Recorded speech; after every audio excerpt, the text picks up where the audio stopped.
Hello friend, स्वागत है आप सभी का अपने चैनल आज क्लास में। जैसे आपको पता है क्रैश कोर्स शुरू हो चुका है और ये क्रैश कोर्स उन बच्चों के लिए है जिनकी तैयारी किसी कारणवश पूरी नहीं हो पाई है।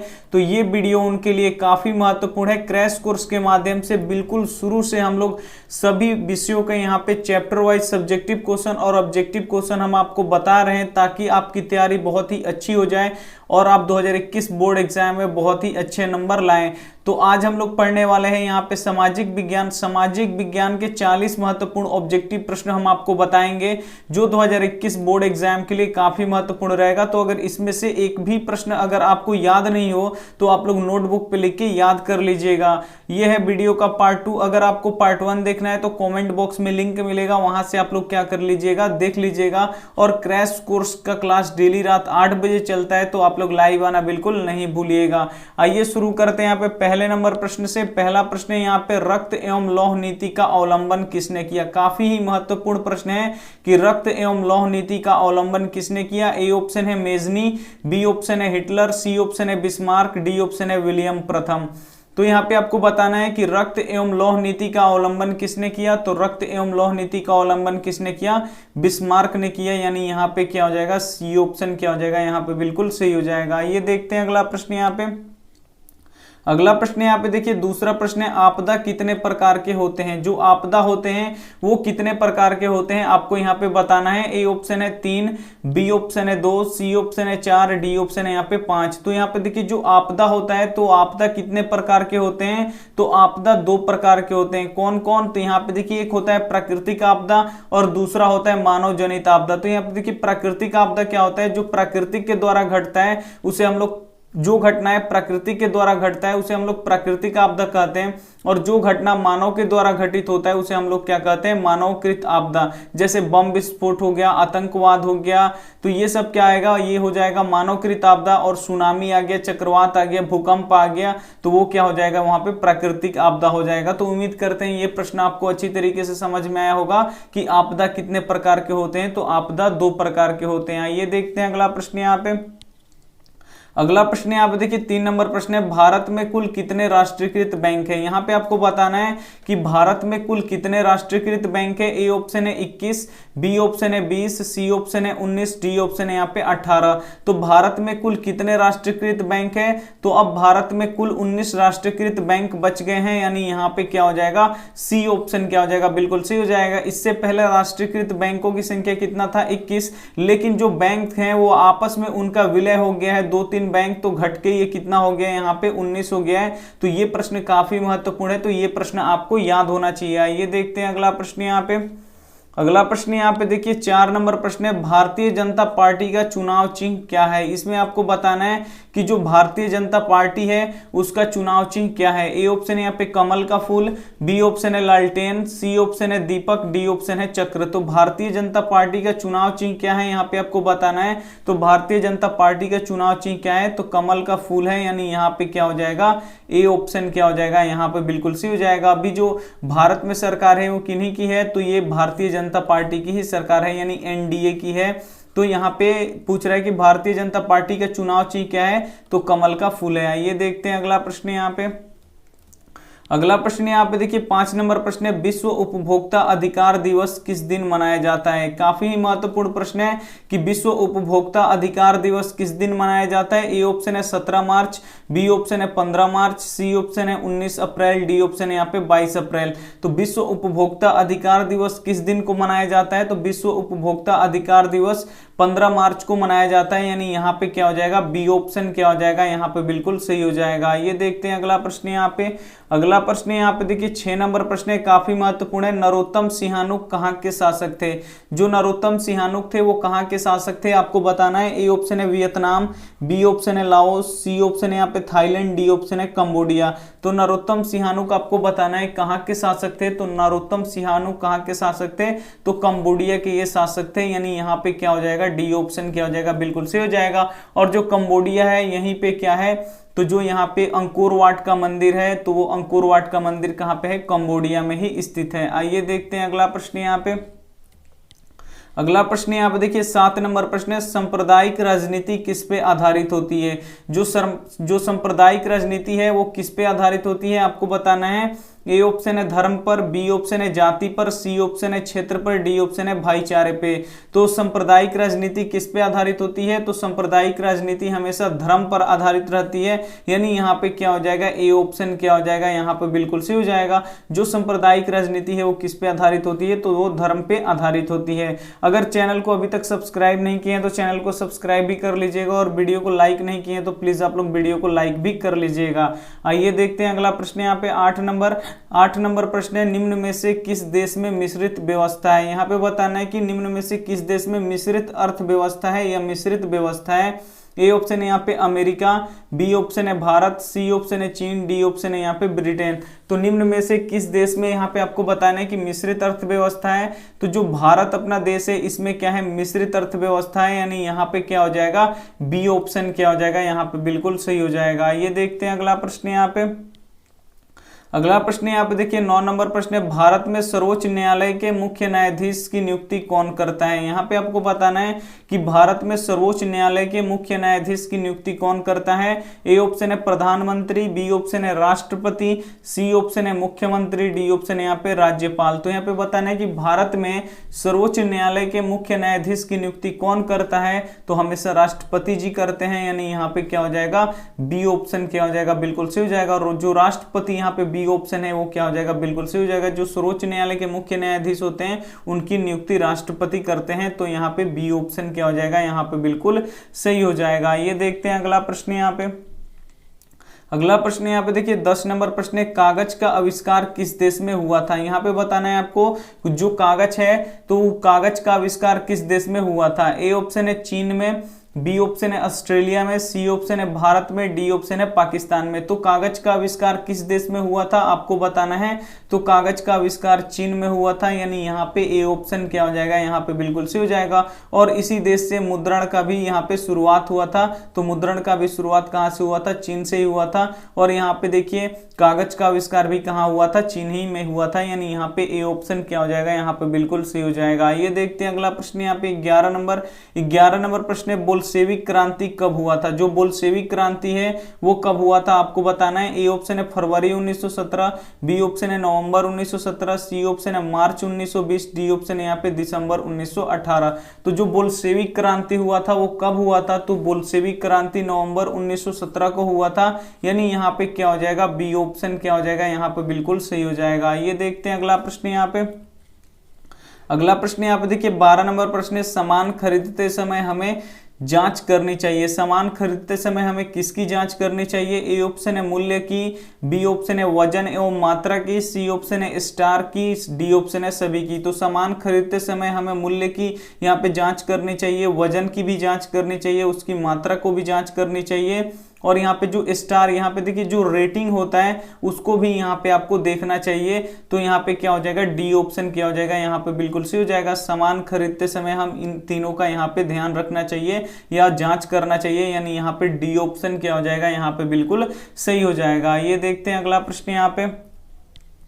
अगला प्रश्न यहाँ पे देखिए 13 नंबर प्रश्न है, भोपाल गैस त्रासदी किस प्रकार की आपदा है? जो भोपाल में गैस कांड हुआ था वो एक त्रासदी था, इसमें ये कौन सी आपदा है यहाँ पे आपको बताना है। ए ऑप्शन है यहाँ पे प्राकृतिक आपदा, बी ऑप्शन है मानव जनित आपदा, सी ऑप्शन है वायुमंडलीय आपदा, डी ऑप्शन है इनमें से कोई नहीं। तो भोपाल गैस त्रासदी किस प्रकार की आपदा है? तो ये मानव जनित आपदा है, क्योंकि मानव की गलती के कारण ही जो मिथाइल आइसोसाइनाइड जो गैस था वो लीक हो गया, जिससे हजारों लोग मारे गए। ये भी प्रश्न आता है कि भोपाल गैस त्रासदी या भोपाल गैस कांड में कौन सा गैस लीक हुआ था? तो मिथाइल आइसोसाइनाइड ये क्या हो गया था, लीक हो गया था, जो काफी ही जहरीला गैस है, इससे सूंघने से हजारों लोग मारे गए थे। आइए देखते हैं अगला प्रश्न यहाँ पे। अगला प्रश्न यहाँ पे देखिए काफी महत्वपूर्ण है, 14 नंबर प्रश्न है, लेनिन की मृत्यु कब हुई थी? जो लेनिन था उसका मृत्यु कब हुआ था? ए ऑप्शन है 1921, बी ऑप्शन है 1922, सी ऑप्शन है 1923, डी ऑप्शन है 1924। तो लेनिन की मृत्यु कब हुई थी आपको बताना है। तो लेनिन की मृत्यु यहाँ पे 1924 ईस्वी को हुई थी, यानी यहाँ पे डी ऑप्शन क्या हो जाएगा, यहाँ पे बिल्कुल सही हो जाएगा। ये देखते हैं अगला प्रश्न यहाँ पे। अगला प्रश्न यहाँ पे देखिए 15 नंबर प्रश्न है, आलू अकाल किस देश में पड़ा था। जो आलू अकाल पड़ा था वो किस देश में पड़ा था आपको बताना है। ए ऑप्शन है आयरलैंड, बी ऑप्शन है इंग्लैंड, सी ऑप्शन है अमेरिका, डी ऑप्शन है जर्मनी। तो आलू अकाल किस देश में पड़ा था, तो आलू अकाल आयरलैंड में पड़ा था, यानी यहाँ पे क्या हो जाएगा, ए ऑप्शन क्या हो जाएगा, यहाँ पे बिल्कुल सही हो जाएगा। आप लोगों को शुरू से लेकर अंत तक वीडियो देखना है, एक भी प्रश्न आप स्किप मत कीजिएगा, और जो प्रश्न आपको याद हो उसे आपका रिवीजन हो जाएगा, और जो प्रश्न आपको याद नहीं है तो उसे आप लोग क्या कीजिएगा, यहाँ पे नोटबुक पे लिख के जरूर से लिख के याद कर लीजिएगा। ये देखते हैं 16 नंबर प्रश्न। यहाँ पे 16 नंबर प्रश्न है, भारत में वित्तीय वर्ष कहा जाता है। इसमें से आपको पता करना है कि भारत का वित्तीय वर्ष किसे कहा जाता है। ए ऑप्शन है 1 जनवरी से 31 दिसंबर, बी ऑप्शन है 1 जुलाई से 30 जून तक, सी ऑप्शन है 1 अप्रैल से 31 मार्च तक, डी ऑप्शन है यहाँ पे 1 सितंबर से 31 अगस्त तक। तो भारत में वित्तीय वर्ष कहा जाता है, भारत में वित्तीय वर्ष किसे कहा जाता है, तो 1 अप्रैल से जो 31 मार्च का यहाँ पे समय होता है उसे हम लोग क्या बोलते हैं, भारत का वित्तीय वर्ष बोलते हैं, यानी यहाँ पे क्या हो जाएगा, सी ऑप्शन क्या हो जाएगा, यहाँ पे बिल्कुल सही हो जाएगा। ये देखते हैं अगला प्रश्न यहाँ पे। अगला प्रश्न यहाँ पे देखिए 17 नंबर प्रश्न है, भारत में कुल कितनी केंद्र शासित प्रदेश है। यहाँ पे बताना है कि अब भारत में कुल कितने केंद्र शासित प्रदेश हैं। ए ऑप्शन है यहाँ पे 6, बी ऑप्शन है 7, सी ऑप्शन है 9, डी ऑप्शन है यहाँ पे 8। तो भारत में कुल कितने केंद्र शासित प्रदेश हैं आपको बताना है। तो भारत में अब कुल कितने केंद्र शासित प्रदेश हैं, 9 है। पहले केंद्र शासित प्रदेश 7 थे और 2 नए केंद्र शासित प्रदेश बन गए, तो ये अब कितने हो गए, यहाँ पे 9, यानी यहाँ पे सी ऑप्शन क्या हो जाएगा, यहाँ पे बिल्कुल सी हो जाएगा। भारत में कुल कितने केंद्र शासित प्रदेश है, तो 9 केंद्र शासित प्रदेश है, जो ऑप्शन नंबर क्या हो जाएगा, सी क्या हो जाएगा, बिल्कुल सही हो जाएगा। ये देखते हैं अगला प्रश्न 18 नंबर। 18 नंबर प्रश्न, जनेवा समझौता कब हुआ था। जो जनेवा समझौता हुआ था वो कब हुआ था आपको बताना है। ए ऑप्शन है 1954 ईस्वी, बी ऑप्शन है 1956 ईस्वी, सी ऑप्शन है 1960 ईस्वी, डी ऑप्शन है 1946 ईस्वी। तो जो जनेवा समझौता हुआ था वो कब हुआ था आपको बताना है। तो जनेवा समझौता कब हुआ था, 1954 ईस्वी में हुआ था, और ये काफी ही महत्वपूर्ण प्रश्न है आपके बोर्ड एग्जाम के लिए, यानी यहाँ पे ए ऑप्शन क्या हो जाएगा, यहाँ पे बिल्कुल सही हो जाएगा। ये देखते हैं अगला प्रश्न यहाँ पे। अगला प्रश्न यहाँ पे देखिए 19 नंबर प्रश्न है, बाजार व्यवस्था का महत्वपूर्ण अंग है। यहाँ पे आपको बताना है कि बाजार व्यवस्था का महत्वपूर्ण अंग कौन सा है। ए ऑप्शन है संपत्ति, बी ऑप्शन है ब्याज, सी ऑप्शन है उपभोक्ता, डी ऑप्शन है जमीन। तो बाजार व्यवस्था का यहाँ पे महत्वपूर्ण अंग कौन सा है, तो जो उपभोक्ता होता है ये बाजार व्यवस्था का सबसे महत्वपूर्ण अंग होता है, यानी यहाँ पे क्या हो जाएगा, सी ऑप्शन क्या हो जाएगा, यहाँ पे बिल्कुल सही हो जाएगा। ये देखते हैं अगला प्रश्न यहाँ पे। अगला प्रश्न यहाँ पे देखिए 20 नंबर प्रश्न है, गांधी जी को महात्मा की उपाधि किसने दिया था। यहाँ पे आपको बताना है कि गांधी जी को महात्मा की उपाधि किसने दिया था। ए ऑप्शन है मोतीलाल नेहरू ने, बी ऑप्शन है लाला लाजपत राय ने, सी ऑप्शन है रविंद्रनाथ टैगोर ने, डी ऑप्शन यहाँ पे गोपाल कृष्ण गोखले ने। तो यहाँ पे आपको बताना है कि गांधी जी को महात्मा की उपाधि किसने दिया था। तो गांधी जी को महात्मा की उपाधि किसने दिया था, तो रविंद्रनाथ टैगोर जी ने दिया था, यानी यहाँ पे सी ऑप्शन क्या हो जाएगा, यहाँ पे बिल्कुल सही हो जाएगा। ये देखते हैं अगला प्रश्न यहाँ पे। अगला प्रश्न यहाँ पे देखिए 21 नंबर प्रश्न है, और ये काफी ही महत्वपूर्ण है, सूचना का अधिकार कैसा अधिकार है। जो सूचना का अधिकार है वो कैसा अधिकार है। ए ऑप्शन है वैधानिक, जिसे हम लोग संवैधानिक भी बोलते हैं, बी ऑप्शन है गैर कानूनी, सी ऑप्शन है धार्मिक, डी ऑप्शन है यहाँ पे परंपरागत। तो यहाँ पे देखिए जो सूचना का अधिकार है वो कैसा अधिकार है, तो सूचना का अधिकार ये वैधानिक है, जिसे हम लोग संवैधानिक भी बोल सकते हैं, यानी यहाँ पे ए ऑप्शन क्या हो जाएगा, यहाँ पे बिल्कुल सही हो जाएगा। जो सूचना का अधिकार है वो कैसा अधिकार है, तो संवैधानिक अधिकार है। ये देखते हैं अगला प्रश्न यहाँ पे। अगला प्रश्न यहाँ पे देखिए 22 नंबर प्रश्न है, टीपू सुल्तान कहाँ के शासक थे। जो टीपू सुल्तान थे वो कहाँ के शासक थे आपको बताना है। ए ऑप्शन है मैसूर के, बी ऑप्शन है शिमला के, सी ऑप्शन है कश्मीर के, डी ऑप्शन है बिहार के। तो टीपू सुल्तान कहाँ के शासक थे आपको बताना है। तो टीपू सुल्तान मैसूर के शासक थे, यानी यहाँ पे ए ऑप्शन क्या हो जाएगा, यहाँ पे बिल्कुल सही हो जाएगा। ये देखते हैं अगला प्रश्न यहाँ पे। अगला प्रश्न यहाँ पे देखिए 23 नंबर प्रश्न है, सुनामी किस भाषा का शब्द है। जो सुनामी, एक तो ये प्रश्न आता है कि सुनामी कहाँ पे आता है। तो सुनामी कहाँ पे आता है, तो हमेशा समुद्र में आता है, और सुनामी किस भाषा का यहाँ पे शब्द है आपको बताना है। ए ऑप्शन है यहाँ पे हिंदी, बी ऑप्शन है यहाँ पे अंग्रेजी, सी ऑप्शन है जापानी, डी ऑप्शन है यहाँ पे अरबी। तो सुनामी किस भाषा का शब्द है आपको बताना है। तो सुनामी जो है वो जापानी भाषा का शब्द है, यानी यहाँ पे सी ऑप्शन क्या हो जाएगा, बिल्कुल सही हो जाएगा। और सबसे अधिक सुनामी किस देश में आता है, तो सबसे अधिक सुनामी जापान में ही आता है। तो ये भी आपको साथ में याद रखना है। ये देखते हैं अगला प्रश्न यहाँ पे। अगला प्रश्न यहाँ पे देखिए 24 नंबर प्रश्न है, निम्न में से किसे बादशाह खां या सीमांत बादशाह खां कहा जाता है। यहाँ पे बताना है कि किसे बादशाह खां या सीमांत बादशाह खां कहा जाता है। ए ऑप्शन यहाँ पे महात्मा गांधी को, बी ऑप्शन है आगा खां को, सी ऑप्शन है खान अब्दुल गफ्फार खान को, डी ऑप्शन है यहाँ पे सैयद अहमद को। तो यहाँ पे किसे बादशाह खां या सीमांत बादशाह खां बोला जाता है। तो जो खान अब्दुल गफ्फार खान है इन्हें क्या बोला जाता है, बादशाह खां या सीमांत खां बोला जाता है। यानी यहाँ पे क्या हो जाएगा, सी ऑप्शन क्या हो जाएगा, यहाँ पे बिल्कुल सही हो जाएगा। ये देखते हैं अगला प्रश्न यहाँ पे। अगला प्रश्न आप देखिए 25 नंबर प्रश्न है और काफी महत्वपूर्ण है, फॉरवर्ड ब्लॉक की स्थापना किसने किया। जो फॉरवर्ड ब्लॉक संस्था थी उसका स्थापना किसने किया। ए ऑप्शन है यहाँ पे जवाहरलाल नेहरू, बी ऑप्शन है सुभाष चंद्र बोस, सी ऑप्शन है रविंद्रनाथ टैगोर, डी ऑप्शन है एनी बेसेंट। तो फॉरवर्ड ब्लॉक की स्थापना किसने किया था, तो फॉरवर्ड ब्लॉक का स्थापना किसने किया था, तो सुभाष चंद्र बोस जी ने किया था। यानी यहाँ पे क्या हो जाएगा, बी ऑप्शन क्या हो जाएगा, यहाँ पे बिल्कुल सही हो जाएगा। जो फॉरवर्ड ब्लॉक था उसका स्थापना किसने किया था, तो सुभाष चंद्र बोस जी ने किया था। आइए देखते हैं अगला प्रश्न यहाँ पे। अगला प्रश्न यहाँ पे देखिए 26 नंबर प्रश्न, वैश्वीकरण से एक देश दूसरे देश के हुए हैं। यहाँ पे बताना है कि वैश्वीकरण से यहाँ पे एक देश दूसरे देश के क्या हुए हैं। ए ऑप्शन यहाँ पे अति दूर, बी ऑप्शन है दूर, सी ऑप्शन है कुछ दूर, डी ऑप्शन है करीब। तो यहाँ पे देखिए जब वैश्वीकरण हुआ, जब एक देश दूसरे देश से लगे व्यापार करने, तो क्या हुआ, एक देश दूसरे देश के क्या हो गए, बहुत ही करीब आ गए। यानी यहाँ पे क्या हो जाएगा, डी ऑप्शन क्या हो जाएगा, यहाँ पे बिल्कुल सही हो जाएगा। ये देखते हैं अगला प्रश्न यहाँ पे। अगला प्रश्न यहाँ पे 27 नंबर है, स्वप्नदर्शी समाज के संस्थापक कौन था। यहाँ पे आपको बताना है कि स्वप्नदर्शी समाज के संस्थापक कौन था। ए ऑप्शन यहाँ पे ओवन, बी ऑप्शन यहाँ पे मार्क्स, सी ऑप्शन यहाँ पे एंजल्स, डी ऑप्शन यहाँ पे लेनिन। तो यहाँ पे आपको बताना है कि स्वप्नदर्शी समाज के संस्थापक कौन था।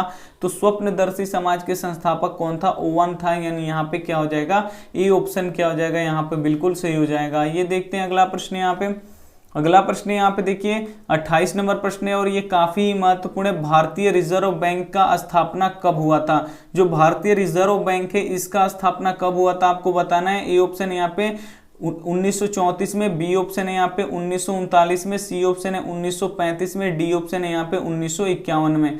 तो भारतीय रिजर्व बैंक का स्थापना कब हुआ था आपको बताना है। तो भारतीय रिजर्व बैंक का स्थापना कब हुआ था, तो 1935 में हुआ था। यानी यहाँ पे क्या हो जाएगा, सी ऑप्शन क्या हो जाएगा, बिल्कुल सही हो जाएगा। और ये प्रश्न काफी महत्वपूर्ण है। जो भारतीय रिजर्व बैंक है इसे क्या बोला जाता है, बैंकों का भी बैंक बोला जाता है। तो इसे भी आपको याद रखना है। और भारत का केंद्रीय बैंक कौन है, तो भारत का केंद्रीय बैंक कौन है, रिजर्व बैंक ऑफ इंडिया ही है। आइए देखते हैं अगला प्रश्न यहाँ पे। अगला प्रश्न आप देखिए 29 नंबर प्रश्न है, भूमि शांति और रोटी ये तीन नारे किसने दिए। यहाँ पे बताना है कि भूमि शांति और रोटी ये तीन नारे किसने दिए। ए ऑप्शन है लेनिन ने, बी ऑप्शन है ट्राटस्की ने, सी ऑप्शन है स्टालिन ने, डी ऑप्शन यहाँ पे कार्ल मार्क्स ने। तो भूमि शांति और रोटी ये तीन नारे किसने दिए, तो लेनिन ने दिए। यानी यहाँ पे ए ऑप्शन क्या हो जाएगा, यहाँ पे बिल्कुल सही हो जाएगा। ये देखते हैं अगला प्रश्न यहाँ पे।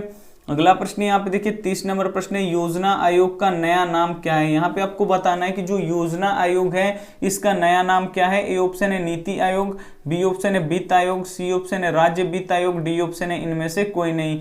तो नीति आयोग का नया नाम क्या है, तो नीति आयोग, यहाँ पे देखिए योजना आयोग का नया नाम क्या है, तो नीति आयोग है। यानी यहाँ पे क्या हो जाएगा, ए ऑप्शन क्या हो जाएगा, यहाँ पे बिल्कुल सही हो जाएगा। ये देखते हैं अगला प्रश्न यहाँ पे। अगला प्रश्न यहाँ पे देखिए 31 नंबर प्रश्न है, यहाँ पे श्रीलंका आजाद कब हुआ। जो श्रीलंका अपना पड़ोसी देश है वो आजाद कब हुआ आपको बताना है। ए ऑप्शन यहाँ पे 1947 में, बी ऑप्शन है 1948 में, सी ऑप्शन है 1950 में, डी ऑप्शन है 1910 में। तो श्रीलंका आजाद कब हुआ था आपको बताना है। तो श्रीलंका आजाद 1948 में हुआ था। यानी यहाँ पे क्या हो जाएगा, बी ऑप्शन क्या हो जाएगा, बिल्कुल सही हो जाएगा। और 1947 में अपना देश भारत क्या हुआ था, आजाद हुआ था। ये देखते हैं अगला प्रश्न यहाँ पे। अगला प्रश्न यहाँ पे देखिए 32 नंबर प्रश्न है यहाँ पे सामाजिक विभाजन का आधार नहीं है। इसमें से आपको बताना है कि कौन सामाजिक विभाजन का आधार नहीं है। ए ऑप्शन है धर्म, बी ऑप्शन है भाषा, सी ऑप्शन है यहाँ पे मानवता, डी ऑप्शन यहाँ पे जाति। तो सामाजिक विभाजन का आधार इसमें से कौन नहीं है, तो सामाजिक विभाजन का आधार इसमें से मानवता नहीं है, यानी यहाँ पे सी ऑप्शन क्या हो जाएगा, बिल्कुल सही हो जाएगा। जो धर्म है ये भी सामाजिक विभाजन करता है, भाषा भी सामाजिक विभाजन करता है और जाति भी सामाजिक विभाजन करता है, लेकिन यहाँ पे मानवता क्या करता है, सामाजिक विभाजन नहीं करता है, यानी यहाँ पे सी ऑप्शन क्या हो जाएगा, बिल्कुल सही हो जाएगा। ये देखते हैं अगला प्रश्न यहाँ पे। अगला प्रश्न यहाँ पे देखिए 33 नंबर प्रश्न है अंतर्राष्ट्रीय मजदूर दिवस किस दिन मनाया जाता है। जो अंतर्राष्ट्रीय मजदूर दिवस होता है वो किस दिन मनाया जाता है आपको बताना है। ए ऑप्शन है 1 मई, बी ऑप्शन है 5 मई, सी ऑप्शन है 10 मई, डी ऑप्शन है यहाँ पे 15 मई। तो अंतर्राष्ट्रीय मजदूर दिवस किस दिन मनाया जाता है, तो अंतर्राष्ट्रीय मजदूर दिवस 1 मई को मनाया जाता है, यानी यहाँ पे ए ऑप्शन क्या हो जाएगा, यहाँ पे बिल्कुल सही हो जाएगा। अंतर्राष्ट्रीय मजदूर दिवस 1 मई को ही मनाया जाता है। आइए देखते हैं अगला प्रश्न यहाँ पे। अगला प्रश्न यहाँ पे देखिए 34 नंबर प्रश्न है जनेवा समझौता में किस देश को 2 भागों में बांटा गया। ए ऑप्शन है चीन, बी ऑप्शन है जापान, सी ऑप्शन है भारत, डी ऑप्शन है वियतनाम। तो जनेवा समझौता में किस देश को 2 भागों में बांटा गया, तो जनेवा समझौता में यहाँ पे देखिए वियतनाम जो है, वियतनाम देश को क्या कर दिया गया, 2 भागों में बांट दिया गया, यानी यहाँ पे डी ऑप्शन क्या हो जाएगा, बिल्कुल सही हो जाएगा। ये देखते हैं अगला प्रश्न यहाँ पे। अगला प्रश्न यहाँ पे देखिए 35 नंबर प्रश्न है भारत का मुख्य खाद्य फसल कौन सा है। यहाँ पे बताना है कि जो भारत का मुख्य खाद्य फसल है वो कौन सा है। ए ऑप्शन है यहाँ पे मक्का, बी ऑप्शन है गेहूं, सी ऑप्शन है चावल, डी ऑप्शन है बाजरा। तो मुख्य खाद्य फसल यानी सबसे अधिक लोग कौन सा फसल खाते हैं, तो यहाँ पे आपको बताना है कि भारत का मुख्य खाद्य फसल कौन सा है। तो भारत का मुख्य खाद्य फसल चावल है, यहाँ पे चावल बहुत लोग खाते हैं, यानी यहाँ पे सी ऑप्शन क्या हो जाएगा, यहाँ पे बिल्कुल सही हो जाएगा। और जो चावल है वो कैसा फसल है, तो यहाँ पे देखिए जो चावल है वो कैसा फसल है, यहाँ पे खरीफ फसल है। जो चावल है वो कैसा फसल है, यहाँ पे खरीफ फसल है। और जो गेहूं होता है वो कैसा फसल होता है, रबी फसल होता है। आइए देखते हैं अगला प्रश्न यहाँ पे। अगला प्रश्न यहाँ पे देखिए 36 नंबर प्रश्न है भारत का राष्ट्रीय पशु कौन सा है। इसमें से आपको बताना है कि भारत का राष्ट्रीय पशु कौन सा है। ए ऑप्शन है यहाँ पे शेर, बी ऑप्शन है बाघ, सी ऑप्शन है हाथी, डी ऑप्शन है यहाँ पे बैल। तो यहाँ पे आपको बताना है कि भारत का राष्ट्रीय पशु कौन सा है, तो भारत का राष्ट्रीय पशु कौन सा है, यहाँ पे बाघ है, यानी यहाँ पे क्या हो जाएगा, बी ऑप्शन क्या हो जाएगा, यहाँ पे बिल्कुल सही हो जाएगा। और भारत का राष्ट्रीय पक्षी कौन है, तो मयूर है। तो ये भी आपको साथ में याद रखना है। ये देखते हैं अगला प्रश्न यहाँ पे। अगला प्रश्न यहाँ पे देखिए 37 नंबर प्रश्न है भारत एक देश है। यहाँ पे बताना है कि भारत एक कैसा देश है। ए ऑप्शन यहाँ पे उद्योग प्रधान देश, बी ऑप्शन यहाँ पे कृषि प्रधान देश, सी ऑप्शन है कार्य प्रधान देश, डी ऑप्शन है यहाँ पे स्वास्थ्य प्रधान देश। तो यहाँ पे आपको बताना है कि भारत जो है वो कैसा है देश है, तो भारत एक कृषि प्रधान देश है, यानी यहाँ पे बी ऑप्शन क्या हो जाएगा, यहाँ पे बिल्कुल सही हो जाएगा। ये देखते हैं अगला प्रश्न यहाँ पे। अगला प्रश्न यहाँ पे देखिए 38 नंबर प्रश्न है सर्वाधिक वर्षा होती है। जो सर्वाधिक वर्षा होती है वो कहाँ पे होती है। ए ऑप्शन है पूर्णिया में, बी ऑप्शन है चेरापूंजी में, सी ऑप्शन है कोची में, डी ऑप्शन यहाँ पे मानसीराम में। तो यहाँ पे बताना है कि सर्वाधिक वर्षा यानी सबसे अधिक वर्षा कहाँ पे होती है, तो सबसे अधिक वर्षा मानसीराम में होती है, यानी यहाँ पे डी ऑप्शन क्या हो जाएगा, यहाँ पे बिल्कुल सही हो जाएगा। ये देखते हैं अगला प्रश्न यहाँ पे। अगला प्रश्न यहाँ पे देखिए 39 नंबर प्रश्न है सेफ्टी लैंप का आविष्कारक है। इसमें से कौन सेफ्टी लैंप के आविष्कारक हैं। ए ऑप्शन है न्यूटन, बी ऑप्शन है जॉन के, सी ऑप्शन है हेम्फ्री डेवी, डी ऑप्शन है इनमें से कोई नहीं। तो सेफ्टी लैंप के आविष्कारक इसमें से आपको बताना है कि सेफ्टी लैंप के आविष्कारक कौन है। तो सेफ्टी लैंप के आविष्कारक कौन है, हेम्फ्री डेवी हैं, यानी यहाँ पे सी ऑप्शन क्या हो जाएगा, यहाँ पे बिल्कुल सही हो जाएगा। ये देखते हैं अगला प्रश्न यहाँ पे और अंतिम प्रश्न यहाँ पे देखिए भारतीय राष्ट्रीय कांग्रेस का स्थापना कब हुआ था। जो भारतीय राष्ट्रीय कांग्रेस था इसका स्थापना कब हुआ था आपको बताना है। ए ऑप्शन है 1885 में, बी ऑप्शन है 1890 में, सी ऑप्शन है 1895 में, डी ऑप्शन है 1900 में। तो यहाँ पे आपको बताना है कि भारतीय राष्ट्रीय कांग्रेस का स्थापना कब हुआ था। तो भारतीय राष्ट्रीय कांग्रेस का स्थापना कब हुआ था, तो 1885 में हुआ था, यानी यहाँ पे ए ऑप्शन क्या हो जाएगा, यहाँ पे बिल्कुल सही हो जाएगा। ये देखते हैं अगला प्रश्न यहाँ पे होमवर्क प्रश्न देखने से पहले प्लीज आप लोग वीडियो को लाइक कर दीजिएगा और चैनल को सब्सक्राइब नहीं किए तो चैनल को सब्सक्राइब कर लीजिएगा। और टेस्ट सीरीज शुरू हो चुका है, वो टेस्ट सीरीज सुबह 5 बजे चलता है, तो सुबह 5 बजे आप लोग लाइव आना बिल्कुल नहीं भूलिएगा। टेस्ट आपके लिए काफी ही महत्वपूर्ण है, जो रोज सुबह 5 बजे चलता है, तो आप लोग टेस्ट अटेंड जरूर कीजिए। अब बहुत ही कम समय बच गए हैं आपके पढ़ाई के लिए। होमवर्क प्रश्न यहाँ पे, ग्राम कचहरी का प्रमुख कौन होता है? यहाँ पे आपको बताना है कि ग्राम कचहरी का प्रमुख कौन होता है। ए ऑप्शन है पंच, बी ऑप्शन है सरपंच, सी ऑप्शन है प्रमुख, डी ऑप्शन है यहाँ पे न्याय मित्र। तो जो भी आपका सही कमेंट यहाँ पे ऑप्शन हो वो आप हमें कमेंट कर दीजिएगा, हम उसका रिप्लाई यहाँ पे आपको जरूर देते हैं। अगर वीडियो अच्छा लगा तो वीडियो को आप लोग जरूर लाइक कर दीजिएगा, अपने दोस्तों के पास इस वीडियो को जरूर शेयर कीजिएगा। चैनल को अभी तक आप सब्सक्राइब नहीं किए हैं तो चैनल को सब्सक्राइब कर लीजिएगा और बेल नोटिफिकेशन को ऑल पे दबा लीजिएगा। थैंक यू फॉर वॉचिंग, मिलते हैं अगली वीडियो में, तब तक अपना ध्यान रखिए, मन लगा के पढ़ाई कीजिए और सुबह 5 बजे मिलते हैं यहाँ पे टेस्ट देने के लिए, तो आप लोग भी जरूर आइएगा टेस्ट देने। बाय।